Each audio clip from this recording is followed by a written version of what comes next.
بسم الله الرحمن الرحیم. به نام الله بخشنده مهربان.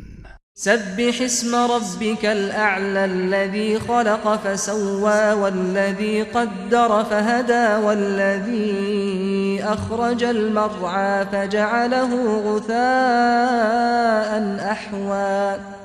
نام پروردگار بلند مرتبه ات را به پاکی یاد کن، همان که انسان را آفرید و هماهنگ و متعادل ساخت، و همان کسی که اندازه‌گیری کرد و به شایستگی آفرید و سپس هدایت نمود، و آن کسی که چراگاه را برای تغذیه جانداران رویانید، سپس آن را خشک و سیاه گردانید.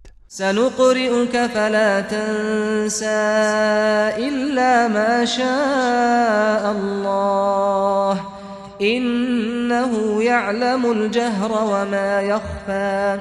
ما به زودی قرآن را بر تو می‌خوانیم، پس تو هرگز آن را فراموش نخواهی کرد مگر آنچه را که الله بخواهد، همانا او آشکار و نهان را می‌داند. ونيسرك لليسرى فذكر إن نفعت الذكرى. و برای تو آسان ترین راه را فراهم می‌گردانیم، پس اگر پند مفید باشد مردم را با آیات قرآن پند ده. سيذكر من يخشى ويتجنبها الأشقى الذي يصلى النار الكبرى. به زودی کسی که از الله می‌ترسد پند می‌پذیرد و بدبخت ترین مردم از آن دوری می‌گزیند، همان کسی که در آتش بزرگ جهنم در خواهد آمد. ثم لا يموت فيها ولا يحيا.